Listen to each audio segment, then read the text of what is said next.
and yet with his wit, he has always held this country together. He never took something so seriously as to think that the world was coming to an end. He lightened the moment and always pushed us and pushed every Kenyan to look forward with hope to solutions even to the worst crisis that we as a country have always faced. He himself in his personal life has faced many crises. Those moments when before the election, as you recall, when he had the accident and took it with courage, with boldness, and with peace and calm and serenity, without putting too much emphasis at what will happen. And thank God, with a great, deep sense of godliness. We remember our former president, Mwai Kibaki, as a very godly man. He is a man who we saw often in Consolata Shrine for Mass. He is a man who never put aside, nor shied of showing his deep faith in God. And oftentimes would reach out to us, the religious leaders, not only to ask us for prayers, but also to encourage us so that we may pray for this nation. I recall too, he is a man of great patience. In the transitions that have happened in the government, when he took over and even after his second election, he always took it with style, with great statesmanship, with nobility, but again with a great sense of the value of the country, of the nation, and even with the various challenges that came, for example, after the 2007 post-election violence, he was willing to humbly seek a solution for the good of this nation. And he didn't think he was a loser or a gainer. He didn't count himself as having won, but counted that the nation won. And this we are greatly indebted. I say he was a man of great patience.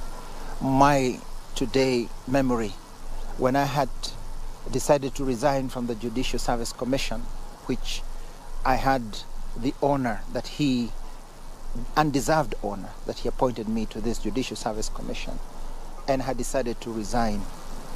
And I called if I could see him. And indeed, the next day I was told, yes, I could see him through his secretary to go to Harambee House to meet him. Unfortunately, as I was coming, there was a terrible jam in Pangani. And I called the office of the president, Harambee, and I said, then it was Professor Wanjohi, told him, sorry, I'm caught in this traffic, I can't make it. I said, don't worry, after all, the president, he'll wait for you. He'll delay his lunch. I kept him waiting. He was waiting for 1 entire hour. And when I came, of course, everyone was rushing me to the office. And I entered his office, he was calm. And I told him, I'm very sorry, I really apologize. He said, don't worry, just take a seat and let us talk. He didn't fire me for coming late. He didn't fire me from having waited for an entire hour. He's the president of this nation.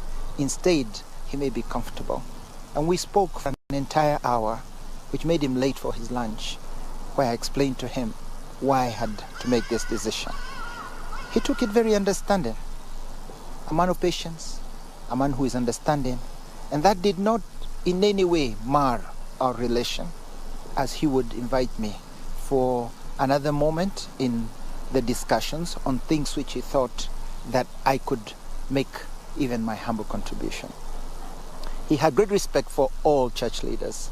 I want to single out especially our dear Cardinal, John Jue, many of the Catholic bishops, but he also had great relations with Archbishop Zimbi and other leaders from the Methodist Church, and even some of the Muslim leaders, religious leaders. He had no discrimination and listened with a very keen ear. He was a wonderful listener. We lose a great statesman, but above all, we lose a father, a man who all these nations were both amused at when he made those jokes, but all of us admired and loved him as an elder and a father, because he came out as a man of equanimity, a man who was balanced in his character, in his statement, and in his leadership. We pray that God may give him a great reward for the services given to this nation.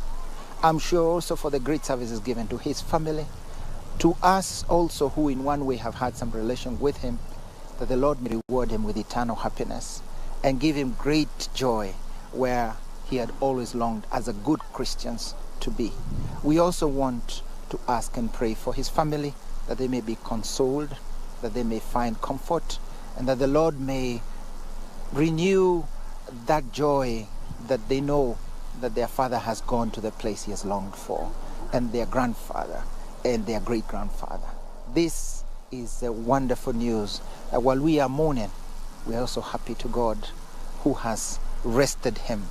In these last 3 years, his health has been not well. And so even many times we were worried about his health, and we always prayed for him, always trying to send messages to his family of encouragement. And so it's a rest after a long service to people and mankind, humankind, and to this country. May Mwai Kibaki, Emilio Mwai Kibaki, rest in peace. May his soul rest in peace. And may we Kenyans admire the great statesmanship, great leader, a man of great humility, who never forced his way, who always sought to convince others, a man who also was willing to humble himself in moments when it was called for the good of the nation and others. That's a great lesson for all of us Kenyans.